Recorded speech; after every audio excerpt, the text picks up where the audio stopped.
Hello students, again welcome back to our YouTube channel HR chemistry and research partner. तो students, आज की video में हम बात करने वाले हैं डेंसिटी ऑफ यूनिट सेल्स की। अगर आप अपने सिलेबस की बात करें तो सॉलिड स्टेट में यही एक सिंगल पोर्शन ऐसा है जहां से कि आपको न्यूमेरिकल्स आते हैं। तो न्यूमेरिकल्स के लिए आप जरूरी है फॉर्मूले का पता होना।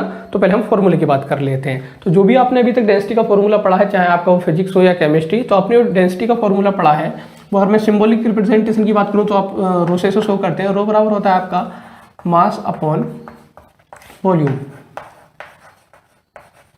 हो सकता है कि आप इसे रो की जगह डी से भी रिप्रेजेंट करते हो, लेकिन अभी हम सॉलिड स्टेट की बात करें उसमें हम रो से रिप्रेजेंट करेंगे। तो मास अपॉन वॉल्यूम की अगर हम बात कर रहे हैं तो अगर यूनिट की भी बात करूं तो मास को अगर आप ग्राम में लेते हैं तब आपने वॉल्यूम को सेंटीमीटर क्यूब में लिया होगा। अगर आप मास को किलोग्राम में लेते हैं तब आपने वॉल्यूम को मीटर क्यूब में लिया होगा। ये फॉर्मूला आपने पढ़ा है। लेकिन अब जब आप सॉलिड स्टेट में आप देखते हैं इस फॉर्मूले को, डेंसिटी का है वो है आपका Z into M upon N A into A cube.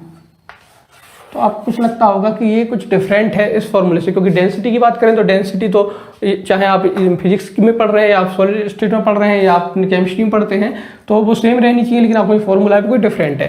तो अगर आपको ये समझ आता है कि ये डेंसिटी का फॉर्मूला है सेम यही है, लेकिन ये ड्राइव होकर कैसे आया है, अगर आप स्टेप बाय स्टेप इस फॉर्मूले का जो ड्राइव होने का प्रोसेस है या डेरिवेशन है वो आप समझ जाते हैं तो डेंसिटी की क्वेश्चन करना आपके लिए आसान हो जाएगा। क्योंकि अगर आप मैथमेटिक्स की बात करते हैं तो मैथमेटिक्स आपके न्यूमेरिकल में इतना इन्वॉल्व नहीं होगा। आपको कंसेप्ट पे ध्यान रखना है कि आपको जो न्यूमेरिकल वैल्यू दी गई है आपके क्वेश्चन में वो आपको फॉर्मूले में कैसे लगानी है।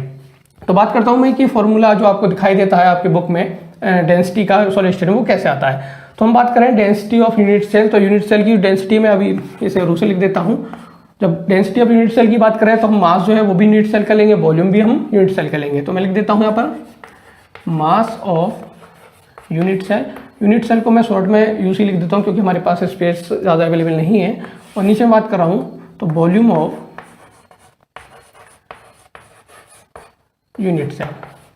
अब आपको पता होगा कि मास ऑफ यूनिट सेल की हम बात कर रहे हैं तो यूनिट सेल आप कोई सी भी हो, सिंपल क्यूबिक हो, बीसीसी हो या एफसीसी हो।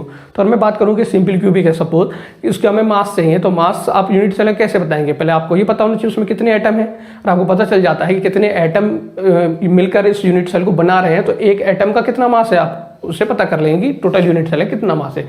सेम आप एफसीसी में भी देख लेंगे कि एफसीसी का पूछा जाता है आपसे कि एफसीसी यूनिट सेल का कितना मास होगा, तो आपको पहले ये पता होना चाहिए कि पूरी जो एफसीसी की यूनिट सेल है उसे कितने एटम मिलकर बनाते हैं और एक एटम का कितना मास है, उससे आप पूरी यूनिट सेल का मास पता कर लेंगे। तो इसे मैं लिख देता हूं। तो जो मैंने अभी लिखा है कि मास ऑफ यूनिट सेल, यहां मैं लिख देता हूं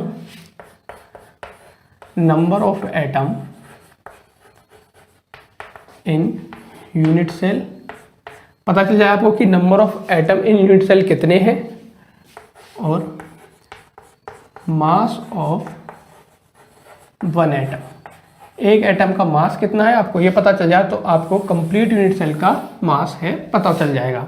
अब बात करते हैं हम वॉल्यूम ऑफ यूनिट सेल की। तो यूनिट सेल जो अगर आपके सिलेबस में क्वेश्चन आने हैं वो आपके सिंपल क्यूबिक से, बीसीसी और एफसीसी आने हैं। तो ये क्लियर है कि आपके सिंपल क्यूबिक, बीसीसी और एफसीसी अगर यूनिट सेल है तो जो अरेंजमेंट था जो हमने लास्ट वीडियो में डिस्कस किया था, क्रिस्टल अरेंजमेंट जो था हमारा वो क्यूबिक होगा। मतलब कि अगर वॉल्यूम की बात करूँ, अगर मैं आपको यूनिट सेल बना के दिखाता हूँ तो कुछ इस टाइप यूनिट सेल होगी जो आपने लास्ट वीडियो में डिस्कस भी हमने किया था कि सिंपल क्यूबिक हो, बीसीसी हो या एफसीसी हो, उसकी जो एज लेंथ थी वो जो लेंथ, विड्थ और हाइट जो थी वो बराबर थी। ध्यान होगा आपको कि ए बराबर बी बराबर सी के था। मतलब कि मैं एज को ए लिख रहा हूँ अगर, तो उसका जो वॉल्यूम होगा वो ए क्यूब होगा।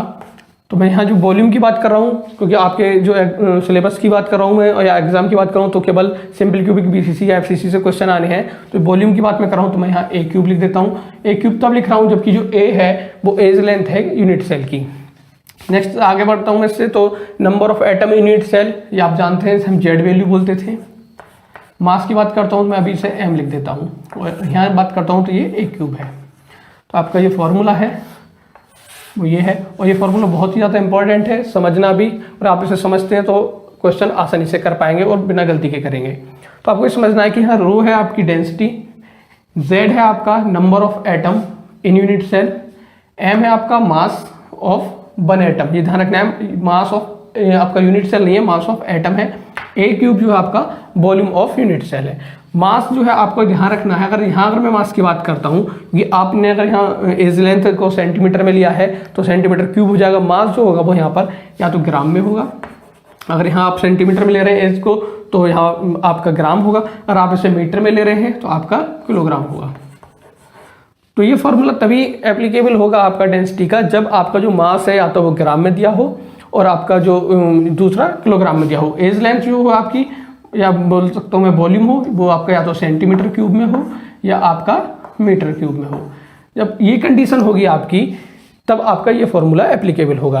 लेकिन मैं बात करता हूँ जैसे आपके सॉलिड स्टेट में क्वेश्चंस आएंगे भी, जैसे आप देखेंगे कि कोई कॉपर क्रिस्टलाइन यूनिट सेल है आपकी, या जो भी एटम्स की बात की जाएगी, तो एटम का मैं पूछूँ मास, सपोज सोडियम का मैं मास पूछता हूँ आपसे कि सोडियम का मास क्या है, तो आप बोल देंगे 23 वाट।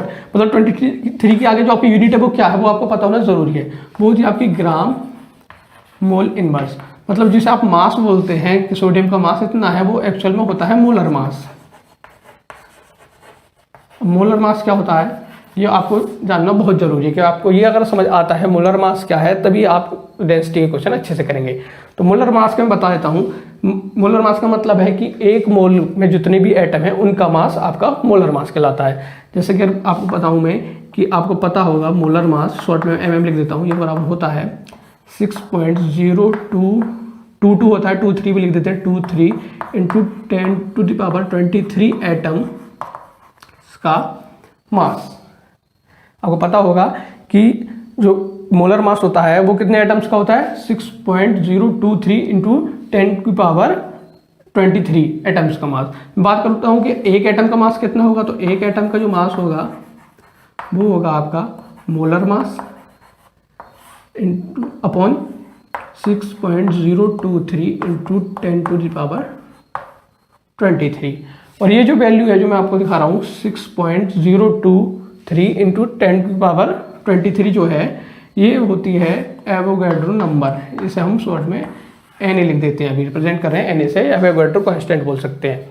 तो अगर मैं बात करता हूँ एक एटम के मास की, तो अगर आप मोलर मास की बात करेंगे तो आप ये रखेंगे मोलर मास अपॉन Na भी लिख सकता हूँ। तो मैं अगर इसे ऐसे लिख दूँ, एक एटम का जो मास है हमारा वो होगा मोलर मास इंटू Na।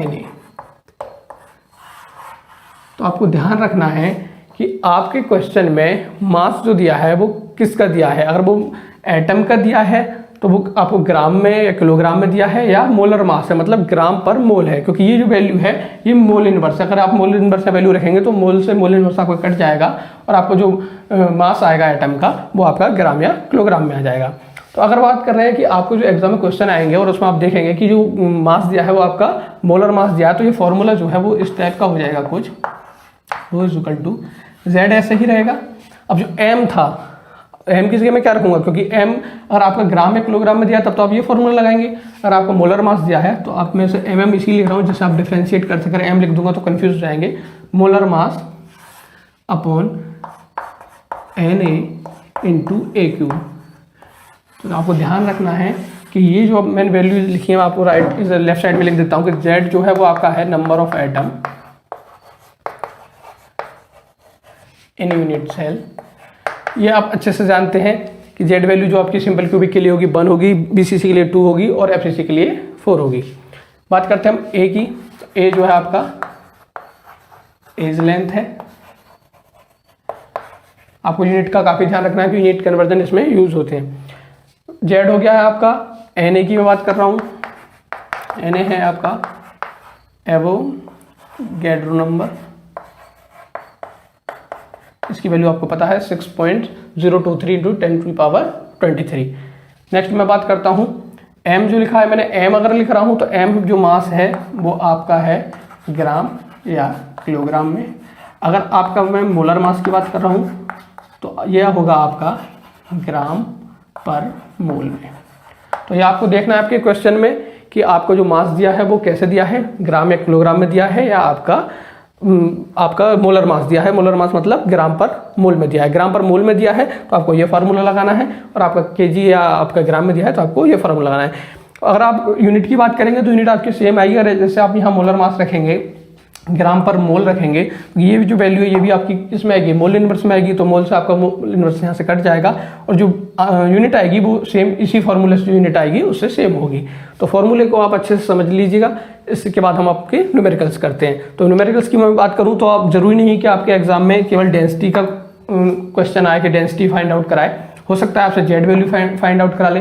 अब जेड वैल्यू कैसे फाइंड आउट कराएगा, आपसे वो डेंसिटी दे सकता है क्वेश्चन में, एज लेंथ दे सकता है, एज लेंथ देने से आपको वॉल्यूम पता चल जाएगा, आपको मोलर मास दे सकता है और आपसे पूछ सकता है कि जो यूनिट सेल है वो किस टाइप की है। किस टाइप की है मतलब कि अगर आपकी जेड वैल्यू 1 आई है तो सिंपल क्यूबिक है, जेड वैल्यू 2 आती है तो बीसीसी है और जेड वैल्यू 4 आती है तो एफसीसी है। आपसे ए क्यूब भी पूछा जा सकता है, वॉल्यूम पूछा जा सकता है, एज लेंथ पूछी जा सकती है। इस फॉर्मूले में जितनी भी टर्म्स हैं उनसे रिलेटेड आपसे क्वेश्चन पूछे जा सकते हैं। तो क्वेश्चन करते टाइम आपको ध्यान रखना है कि जो आपकी यूनिट्स हैं वो आपकी सेम होनी चाहिए, या तो वो सीजीएस में ही हो या वो एमकेएस में हो।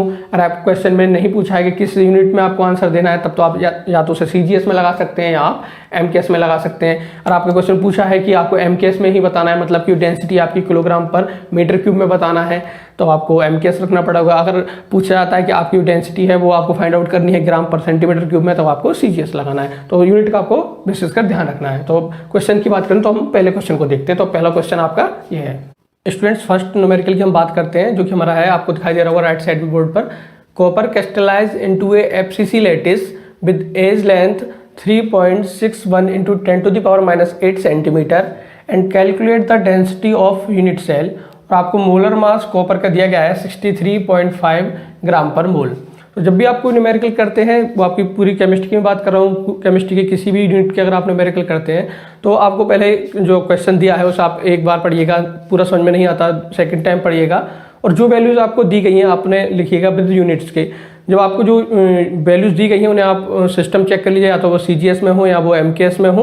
तो आप जब एक सिस्टम में उन्हें कन्वर्ट कर लें उसके बाद आप जो फॉर्मूला है उसमें अप्लाई कीजिएगा और अब जो आपका आंसर आ रहा है उसे आप विद यूनिट लिखिएगा। ये एक प्रोसीजर है क्वेश्चन करने का। तो हम अब इस क्वेश्चन में देखते हैं क्या क्या वैल्यू हमें दी गई हैं। तो हम जैसे ही स्टार्टिंग में देखते हैं कि कॉपर हमें दिया गया है, तो कॉपर जैसे ही हमने देखा तो हमें पता चल गया है कि अगर इसमें हमारा मोलर मास नहीं भी दिया होता तो हम समझ सकते थे कि जो हमें मोलर मास लगाना है वो कॉपर का लगाना है। तो हमें जो जो गिवन है हम पहले वो लिख लेते हैं। पहला हमें मोलर मास पता है कॉपर का, वो दिया गया हमें 63.5 ग्राम पर मोल। नेक्स्ट आगे बढ़ते हैं हम। तो copper crystallise into a FCC lattice. FCC lattice को देखते हम समझ जाते हैं कि हमारी जेड वैल्यू है वो पता है हमें 4 होती है, क्योंकि एफसीसी के लिए 4 होती है Z value. With edge length a पता है क्योंकि एज लेंथ बोला है, तो एज लेंथ हमें दिया है 3.61 into 10 to the power -8 centimetre and calculate the density. हमें डेंसिटी फाइंड आउट करनी है और मोलर मास हमने पहले ही लिख लिया है। तो हमें जो वैल्यूज दी गई है मोलर मास की दी गई है, जेड वैल्यू है, ए दिया गया है हमें एज लेंथ, और डेंसिटी हमें फाइंड आउट करनी है। तो हमारा जो फॉर्मूला है डेंसिटी का वो है rho equal to Z into molar mass upon N A into A cube. Values हम पुट कर देंगे, पहले एक बार हम चेक कर लेते हैं कि जो हमें यूनिट्स दी गई हैं वो हमारी सेम सिस्टम में है, सीजीएस में या एमकेएस में। तो हम यहाँ देखेंगे जो हमारी एज लेंथ है वो सेंटीमीटर में दी गई है और जो हमारा मोलर मास है वो ग्राम में है, तो सेम है। कुछ स्टूडेंट्स को पता होगा, अगर नहीं भी पता है कुछ को तो मैं बता देता हूँ सीजीएस और एमकेएस क्या होता है। सीजीएस और एमकेएस आपने पढ़ा होगा प्रीवियस क्लास में। तो सीजीएस की मैं बात करूँ तो सी से होता है आपका सेंटीमीटर, जी से होता है आपका ग्राम, और एस जो है वो टाइम का है, वो होता है सेकंड। तो इसमें आपकी लेंथ, वेट और सेकंड की बात, टाइम की बात की जाती है। लास्ट में बात करता हूँ मैं एमकेएस की, तो जो लेंथ होती है वो आपकी इसमें मीटर में होती है, और बात करता हूँ वेट की तो वो होता है आपका किलोग्राम में, और टाइम की बात करें तो यहाँ पे होता है सेकंड में। तो आपका टाइम चाहे सीजीएस हो या एमकेएस हो दोनों में सेकंड रहता है। सीजीएस में आपको पता है सेंटीमीटर, ग्राम और सेकंड होता है, एमकेएस में आपका मीटर, किलोग्राम और सेकंड होता है। तो हमें दिख रहा है कि हमारा जो है वो ये यूनिट जो दी गई है वो सीजीएस में है। तो हम फॉर्मूला अप्लाई करते हैं। तो हम वैल्यू रखेंगे, जेड की वैल्यू हमारे पास है 4 इंटू मोलर मास है हमारे पास 63.5 ग्राम पर मोल। जो भी हम वैल्यू रख रहे हैं वो हमें यूनिट के साथ रखनी है, जिससे कि हमारा जो आंसर है वो हमें पता रहे किस यूनिट में आ रहा है। और कोई गलती होगी आपको तो पता चल जाएगा, क्योंकि अगर आपने यूनिट रखी है तब।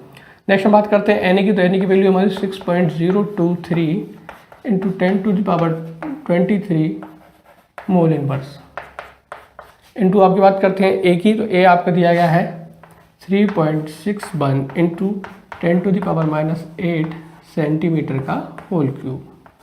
तो आपको ये वैल्यूज दी गई हैं, इसे आप सिंप्लीफाई कर सकते हैं। और तो और इसका मैं मल्टीप्लाई करूँ, सिंपल आप कर सकते हैं। तो ये आएगा आपका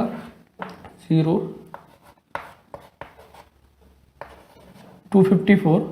मैं बात करता हूँ कि जो आपके यूनिट्स हैं वो आप देख लेते हैं कौन सी कैंसिल आउट हो रही हैं। तो आप देखेंगे कि आपका जो मोल है वो अपॉन में है, तो ये मोल आपका नीचे आ जाएगा, और जब मोल आपका नीचे आएगा तो यहाँ मोल इनवर्स से ये कैंसिल हो जाएगा। तो मैं भी यहीं कर देता हूँ, आप समझ जाएंगे इसे।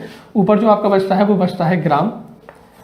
नीचे की बात करते हैं आप, तो आपका यहाँ से बचता है 6.023 इंटू 10⁻23 मल्टीप्लाई, इसे मैं थोड़ा सिंप्लीफाई करता हूँ 3.61 की पावर होल 3 कर देता हूँ इंटू, इसे मैं जब करूँगा आप देख रहे हैं कि इसकी पावर 3 है, तो 10⁻⁻8 पहले से ही था और इसकी भी 3 है, तो ये हो जाएगा 10⁻⁻24 इंटू जो आपका चल रहा है वो सेंटीमीटर क्यूब में है। तो यहाँ से क्लियर है कि जो आपका आंसर आएगा, यहाँ से आपका ग्राम मिल रहा है, यहाँ से आपको सेंटीमीटर क्यूब मिल रहा है, तो जो आपकी डेंसिटी आएगी वो आपकी ग्राम पर सेंटीमीटर क्यूब में आएगी। आप इसे सिंप्लीफाई कर सकते हैं, क्योंकि स्पेस अवेलेबल ज़्यादा नहीं है तो मैं आगे नहीं कर रहा हूँ, ये केवल मैथमेटिक्स आप इसे खुद से सॉल्व कर सकते हैं कैलकुलेटर की हेल्प लेके। तो ये मैं बता रहा हूँ कि जो भी आंसर आएगा वो मैं यूनिट क्लियर है पहले से, वो आएगी ग्राम पर सेंटीमीटर क्यूब। जो भी आंसर है आप इसे फाइंड आउट कर लीजिएगा, खुद से कैलकुलेट कर लेंगे, और जो भी आंसर है आप यहाँ पर लिख सकते हैं। तो कोई भी क्वेश्चन है आप पहले उसकी वैल्यूज़ को लिखेंगे विद यूनिट, और फॉर्मूले में जब अप्लाई करेंगे आप तब भी आप यूनिट के साथ करेंगे। जो भी आपकी यूनिट कैंसिल आउट होती है उन्हें आप कैंसिल आउट कर देंगे, और जो बचता है उससे आपको पता चल जाएगा कि जो आंसर आ रहा है आपका किस यूनिट में आ रहा है। तो बात करते हैं हम नेक्स्ट क्वेश्चन की। सेकंड क्वेश्चन की बात करें तो सेकंड क्वेश्चन है आपका, सिल्वर फॉर्म CCP लैटिस and X-ray studies of its crystal so that the edge length of its unit cell is 408.6 picometre and calculate the density of silver, और molar mass आपको silver का दिया गया है। तो लास्ट क्वेश्चन की बात करूँ उसमें भी मैंने आपको बताया था कि डेंसिटी को फाइंड आउट करना था, ये इसमें थोड़ा इसलिए डिफरेंट है क्योंकि इसमें आपको यूनिट कन्वर्जन है। तो हम जो इसमें दिया है उससे पहले हम लिख लेते हैं। तो पहले आपको दिया है सिल्वर फॉर्म, तो सिल्वर से आपको क्लियर हो गया कि जो आपका मोलर मास है वो सिल्वर का लगाना है, और आपको दिया भी है Ag का जो मोलर मास है वो 107.9 यू जो दिया है आप इसे समझते होंगे, और कुछ स्टूडेंट अगर नहीं जानते तो ये यू का मतलब जो है आपका वो है ग्राम पर मोल। तो हम लिख लेते हैं पहले मोलर मास। तो मोलर मास जो आपको दिया गया है Ag का वो है 107.9 ग्राम पर मोल। आगे चलते हम फॉर्म CCP लैटिस। आपको ध्यान होगा हमने लास्ट वीडियो में बात भी की थी, CCP लैटिस की जो यूनिट सेल होती थी वो FCC होती थी, और अगर हमें FCC पता है तो हमें Z वैल्यू भी पता चल गया है इसका, Z वैल्यू होगी इसकी 4। नेक्स्ट आगे चलते हैं हम, and X-ray studies of its crystal shows that the edge length आपको पता है, ये पता चल गया आपको, वो है आपका 408.6 picometre and calculate the density, आपको रो निकालना है। फॉर्मूला आपका वही लगेगा जो है rho equal to Z into molar mass upon Na into A cube. तो आप देखेंगे कि लास्ट क्वेश्चन की तरह ही है, लेकिन आप इसमें जब देखेंगे कि आपकी जो यूनिट्स हैं वो सेम है या नहीं है, तो आप ये देखेंगे कि मोलर मास जो आपका वो ग्राम में दिया है, और आपका जो एज लेंथ है वो आपका पिकोमीटर है। तो जो आपका पिकोमीटर है इसे पहले आपको कन्वर्ट करना पड़ेगा, पिको को आपको पिकोमीटर को मीटर में कन्वर्ट करना होगा। तो इसे अगर मैं कन्वर्ट करता हूँ तो आपको 408.6 पिकोमीटर का मतलब जानते हैं हम 10⁻⁻12 मीटर।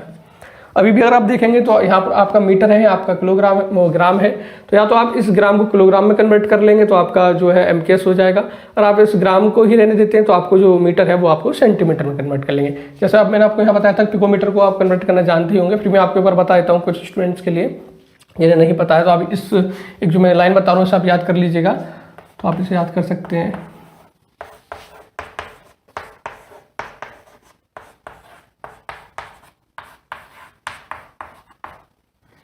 मैं जो लिख रहा हूँ आप इसे एक बार देख लीजिएगा।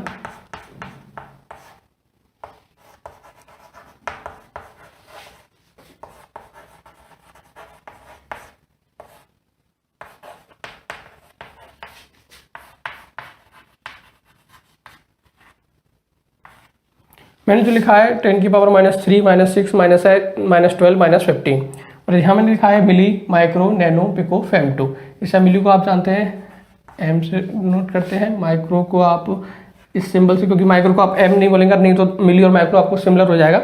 माइक्रो का जो साइन होता है वो ये होता है, सिंबॉलिक रिप्रेजेंटेशन की बात मैं करूँ तो ये होता है। नैनो को एन से लिखते हैं, पिको को पी से और फेम2 को एफ से। इसलिए मैं बता रहा हूँ कि याद करना आपको इसलिए थोड़ा सिंपल हो जाएगा इस तरीके से कि आप देखेंगे ये 3 का टेबल लगता है आपको, 3, 6, 9, 12, 15। तो आपको 3 का टेबल तो सभी का होता है, तो उससे आपको पता चल जाएगा कि 10⁻³ होता है मिली, माइक्रो, नैनो, पिको, फेम2। इससे भी आप याद कर सकते हैं। अरे ये आपको याद है तो आप इससे यहाँ से पता कर लेंगे कि अगर आपको पिको दिया है तो पिको का मतलब होता है 10⁻12, तो केवल आपको पिको की जगह आपको 10⁻12 रखना था। तो आपका ये मीटर है, आपको देखना है कि आपको चेंज क्या करना है, आप ग्राम को चेंज करना है मीटर को। और अगर आपको मीटर को चेंज करना है तो मैं आपको इसे सेंटीमीटर में कन्वर्ट करके बता देता हूँ। तो इसे मैं आपको रफ कर देता हूँ, आपने इसे नोट कर लिया होगा, नहीं किया तो आपसे नोट कर लीजिएगा। तो हम जो यूनिट कन्वर्जन की बात कर रहे हैं तो आप देख लेंगे कि आपको जो आंसर है वो किस में मांगा है। आपको सीजीएस में मांगा है तो सीजीएस में देंगे, एमकेएस में मांगा है तो एमकेएस में देंगे। अगर नहीं बोला ऐसे तो आपकी मर्जी है, आप एमकेएस में दें या सीजीएस में। और इस क्वेश्चन में आपको जो आंसर है वो आपको नहीं बोला है कि आपको एमकेएस में देना है या सीजीएस में देना है, तो आप अपने अकॉर्डिंग इसमें चेंज कर सकते हैं। और आप ऐसे मीटर में की जगह सेंटीमीटर में चेंज करना चाहते हैं तो मैं आपको बता दूँ, आप आसानी से कर भी सकते हैं। आप इतना जानते ही होंगे कि 1 मीटर में आपके 100 सेंटीमीटर होते हैं। मैं ऐसे ही बोल सकता हूँ कि 1 मीटर इक्वल टू 10⁻² सेंटीमीटर। तो अगर आपको 1 मीटर को सेंटीमीटर में कन्वर्ट करना है तो ऐसे कर सकते हैं। अगर आपको सेंटीमीटर को मीटर में कन्वर्ट करना है तो आप क्या करेंगे, इस सेंटीमीटर को यहाँ रहने देंगे, इसे आप नीचे ले आएंगे तो ये हो जाएगा 1 metre upon 10⁻² is equal to centimetre.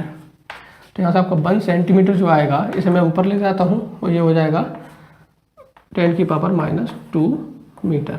आपको अगर सेंटीमीटर को मीटर में कन्वर्ट करना है या मीटर को सेंटीमीटर में, आप यहाँ से कर सकते हैं, आप अपने अकॉर्डिंग देख लेंगे। आपको यहाँ पे मीटर को सेंटीमीटर में कन्वर्ट करना था तो यहाँ से आप लिख सकते हैं 408.6 इंटू 10⁻²। अब मीटर की जगह आप क्या रख सकते हैं, 10⁻² सेंटीमीटर। तो यहाँ से देखेंगे आप जो आ जाएगा 408.6 इंटू, यहाँ देखेंगे यहाँ -12 है या प्लस का 2 है तो जो आएगा आपका 10⁻10 आ जाएगा और सेंटीमीटर। तो आपको एक ही वैल्यू पता चल गई है, जेड पता है आपको, मोलर मास पता है। तो यहाँ से आप अपना जो रो है वो फाइंड आउट कर सकते हैं। फॉर्मूला जो है आपको वो अप्लाई करेंगे, आपको बता देता हूँ। अगर आप इतना आसानी से कर लेते हो फिर तो आपको मैथमेटिक्स बचता है जो आप आसानी से कर लेंगे। तो आपकी जेड वैल्यू है 4 है। मोलर मास की बात करते हैं तो आपका 107.9 ग्राम पर मोल है। बात करते हैं आप Na वैल्यू की तो आपको पता ही है 6.023 इंटू 10⁻23 मोल इनवर्स इंटू आपकी, जब ए की वैल्यू की बात करते हैं तो आपको पता है ए वैल्यू आपकी 408.6 इंटू 10⁻10 जो आपका सेंटीमीटर में है का होल क्यूब। तो यहाँ से आप इसे सिंप्लीफाई कर लेंगे, आगे मैं नहीं बता रहा। अगर आप यूनिट की बात करें, पहले यूनिट देख लेते हैं हम, तो यहाँ से मोल से आपका मोल कट जाएगा और जो आपकी यूनिट देखेंगे तो ऊपर से आपको ग्राम मिलेगा, नीचे से आपको सेंटीमीटर क्यूब मिलेगा। तो मैथमेटिक्स से आप इसे आप खुद से सॉल्व कीजिएगा और जो आंसर आए आप यहाँ लिख देंगे और आपकी जो यूनिट आएगी वो आपकी आएगी ग्राम पर सेंटीमीटर क्यूब। सॉल्व करेंगे और जो भी आपकी वैल्यू आती है आंसर की वो आप यहाँ पर चेक कर लेंगे। मैं आपको बता देता हूँ जो आंसर आएगा वो आएगा आपका 10.5। तो जो आपकी डेंसिटी आएगी वो आएगी आपकी 10.5 ग्राम सेंटीमीटर क्यूब। इसे आप सॉल्व कीजिएगा और आप आंसर को चेक कर लीजिएगा। अगर आपको कोई प्रॉब्लम आती है तो आप मुझे कमेंट बॉक्स में बता सकते हैं। तो हम सेकंड टाइप की बात हमने कर ली है, जिसमें फर्स्ट में हमने डेंसिटी फाइंड आउट की थी, सेकंड में भी हमने डेंसिटी फाइंड आउट की है, लेकिन इसमें यूनिट कन्वर्जन था। तो कोई भी क्वेश्चन हो सकता है इसमें यूनिट कन्वर्जन हो, आपको उसे बहुत अच्छे से ध्यान रखना है। हम बात करते हैं next question. Students third question की हम बात करते हैं जो कि हमारा है, एक crystal has a simple cubic structure and has molar mass 99, its density is 3.4 gram पर centimetre cube, what will be the age length of the unit cell। तो इसमें आपको डेंसिटी दी गई है, मोलर मास दिया गया है, आपको बताया गया है जेड वैल्यू आपको क्यूबिक स्ट्रक्चर से पता चल जाएगी। आपका इसमें एज लेंथ बतानी है, मतलब ए आपको बताना है। तो जो वैल्यूज हम लिख लेते हैं, तो आप जैसे देखेंगे स्टार्टिंग से आपको पता चल रहा है सिंपल क्यूबिक बोला है, तो यहाँ से आपको पता चल जाएगा कि जो जेड वैल्यू है आपकी वो 1 है। आप आगे बात करेंगे कि आपका मोलर मास जो है वो है आपका 99, यहाँ लिख देता हूँ मैं ग्राम पर मोल। आगे आप बात करते हैं इट्स डेंसिटी, तो डेंसिटी है आपकी इसमें 3.4 ग्राम पर centimetre cube, what will be the edge length, आपको ए फाइंड आउट करना है। तो जो आपका फॉर्मूला है वो है आपका Z into molar mass upon Na into ए क्यूब। तो आपको ए क्यूब फाइंड आउट करना है पहले, तभी आप फाइंड आउट कर पाएंगे जब आपको ए क्यूब पता हो। तो ए क्यूब यहाँ से अगर आप देखेंगे तो आपको ए क्यूब मिलेगा Z into molar mass upon Na into density. यहाँ से आपको जब ए क्यूब मिल जाएगा तो उससे आप ए भी फाइंड आउट कर लेंगे। तो हम वैल्यू रखते हैं, तो आपको ए क्यूब इक्वल टू होगा Z की वैल्यू आपके पास 1 इंटू मोलर मास है आपका 99 ग्राम पर मोल। आप बात करते हैं Na की तो 6.023 इंटू 10⁻23 मोल इनवर्स। बात करते हैं डेंसिटी की, तो डेंसिटी आपका 3.4 ग्राम पर सेंटीमीटर क्यूब। तो आप देख लेते हैं यहाँ से क्या क्या हम सिंप्लीफाई कर सकते हैं। तो आपको पहले तो मोल कैंसिल आउट कर देंगे, सेंटीमीटर क्यूब है आपका ऊपर चला जाएगा। अगर यहाँ से देखते हैं ग्राम से आपका ग्राम भी कट जाएगा, सेंटीमीटर क्यूब ऊपर चला जाएगा तो जो आपकी वैल्यू आएगी कुछ ऐसी आएगी। ऊपर आपके केवल 99 बचेगा, तो 99 सेंटीमीटर क्यूब। नीचे की बात करते हैं तो 6.023 इंटू 10⁻23 बचेगा यहाँ से, और यहाँ से आपका बचेगा 3.4, तो आपका सेंटीमीटर क्यूब ऊपर चला गया है। बोर्ड पर इतना स्पेस नहीं अवेलेबल है जो मैं आपको कंप्लीट कैलकुलेशन करके दिखाऊं, तो आप इस कैलकुलेशन का खुद से कीजिएगा। और जो आपका आंसर है मैं आपको बता देता हूं। जो ए क्यूब की वैल्यू आएगी आपकी वो आएगी 52.34 इंटू 10⁻24 सेंटीमीटर क्यूब। तो आपकी जो ए क्यूब की वैल्यू है वो है आपकी 52.34 इंटू 10⁻24 सेंटीमीटर क्यूब। जब यहाँ से आप ए की वैल्यू फाइंड आउट करेंगे तो आपका जो अभी सेंटीमीटर क्यूब है वो आपका केवल सेंटीमीटर में रह जाएगा, और वो आपका आएगा 1.73 इंटू 10⁻8 सेंटीमीटर। तो आप इस कैलकुलेशन को खुद से सॉल्व कीजिएगा और आप आंसर चेक कर लीजिएगा। जो आपकी एज लेंथ आएगी, ए की वैल्यू आएगी 1.73 इंटू 10⁻8 सेंटीमीटर आएगी। तो लास्ट क्वेश्चन की अब हम बात कर लेते हैं। आपको 3 क्वेश्चन मैंने करा दिए हैं।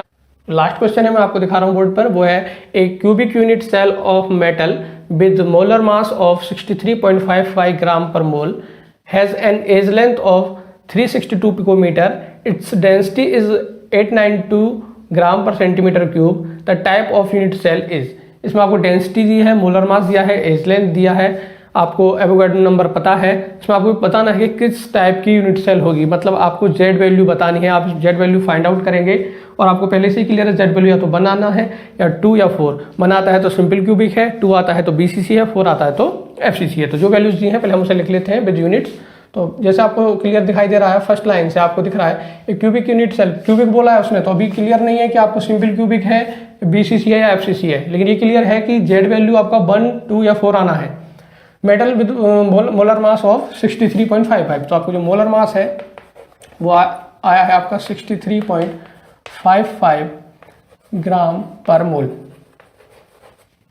आगे आप देखेंगे has an edge length of, तो आपका जो एज लेंथ है ए वो आपका 362 पिकोमीटर। आप यूनिट देख लेंगे यहाँ से कि आपका यहाँ ऊपर ग्राम में है, ये मीटर में पिकोमीटर है, तो आप इसे भी कन्वर्ट कर लेंगे। तो इसे आप 362, आप मैंने आपको लास्ट क्वेश्चन बताया था, पिको का मतलब होता है 10⁻², और 1 मीटर में आपको अगर सेंटीमीटर की बात करते हैं तो 10⁻² सेंटीमीटर। तो यहाँ से जो आपको मिलेगा तो 362 इंटू 12 था आपका, तो यहाँ से आपको -12 है प्लस का 2 है तो 10⁻10 मिलेगा सेंटीमीटर। आगे आप बात करेंगे डेंसिटी की, तो आपकी डेंसिटी मैंने इसलिए इसे सीजीएस में किया है क्योंकि जो आपकी डेंसिटी है वो भी आप देखेंगे सीजीएस में है। तो इसकी डेंसिटी है वो है आपकी 892 ग्राम पर सेंटीमीटर क्यूब। आपको यहाँ से बताना है जेड वैल्यू, और जेड वैल्यू के लिए आपको फॉर्मूला है वो हमारा है डेंसिटी का Z into molar mass upon Na into ए क्यूब। आपको बताना है यहाँ से जेड वैल्यू, तो जेड का जो आएगा फॉर्मूला वो ये हो जाएगा आपका डेंसिटी इंटू Na इंटू ए क्यूब अपॉन में आएगा आपका मोलर मास। तो वैल्यूज हैं जो हम रख लेते हैं यहाँ पर। डेंसिटी की वैल्यू आपकी आप देख लेंगे डेंसिटी की वैल्यू आपकी 892 ग्राम पर centimetre cube multiply by 6.023 into 10⁻23 mole inverse. A की वैल्यू देख लेंगे, ए की वैल्यू आपकी 362 इंटू 10⁻⁻10 सेंटीमीटर का होल क्यूब। और आपका जो मोलर मास है, मोलर मास आपको पता है कितना है, 63.55 ग्राम पर मोल। तो हम देख लेते हैं कि हमारी कौन कौन सी यूनिट यहाँ से कैंसिल आउट होती हैं और फिर उसके बाद हम सिंप्लीफाई कर लेंगे सिंपल मैथमेटिक्स से। तो आप देखेंगे कि ग्राम है आपका, ग्राम से आपका ग्राम कट जाएगा। मोल इनवर्स है आपका, या तो इस मोल को मैं ऊपर ले जाता हूँ क्योंकि अपॉन में है तो अभी कट जाएगा, तो मैं यहीं काट देता हूँ इसे। सेंटीमीटर क्यूब देखेंगे आप, यहाँ अपॉन में सेंटीमीटर क्यूब है, यहाँ आपका सेंटीमीटर क्यूब है, तो यहाँ से सेंटीमीटर क्यूब से सेंटीमीटर क्यूब कट जाएगा। यहाँ मैंने सेंटीमीटर दिखा रहा हूँ लेकिन आपको पता होगा कि इसके ऊपर क्यूब है तो यहाँ भी सेंटीमीटर क्यूब निकल के आएगा। तो यहाँ से आपका देखेंगे तो 892 मिलेगा केवल। ग्राम और सेंटीमीटर क्यूब यहाँ से दोनों कट गए हैं आपके, यहाँ से मिलेगा 6.023 इंटू 10⁻23 मोल इनवर्स यहाँ से कट चुका है। यहाँ से अगर बात करते हैं तो आपको मिलेगा 362⁻3 इंटू 10⁻⁻30 कर देता हूँ। सेंटीमीटर क्यूब आपका कट चुका है। नीचे की बात आप करते हैं तो आपको मिलेगा यहाँ से 63.55। अब आप देखेंगे यहाँ जो आपका मैं दिखा रहा हूँ इसमें कोई भी यूनिट नहीं है, ना तो आपका ग्राम बचा है, ना सेंटीमीटर बचा है, ना मोल बचा है। और आपको यहाँ से क्लियर भी हो रहा है, इसलिए मैं बोल रहा था कि आपसे जब भी आप कोई वैल्यू रखते हैं फॉर्मूले में तो विद यूनिट रखिएगा, जिससे आपको क्लियर हो जाए कि आप जो कर रहे हैं क्वेश्चन वो सही है। और आपको पता है कि जेड जो है वो एक नंबर है और नंबर की कोई यूनिट नहीं होती। तो जो कैलकुलेशन आपको दिख रही है इसमें आपकी कोई यूनिट नहीं है, इसका मतलब जो प्रोसीजर है आपका क्वेश्चन करने का वो सही है। इसे आप फाइंड आउट करेंगे क्योंकि कैलकुलेशन है केवल मैथमेटिक्स, और इसे आप जब सोल्व करेंगे मैं आपको बता देता हूँ कि जेड वैल्यू आपकी 4 आएगी।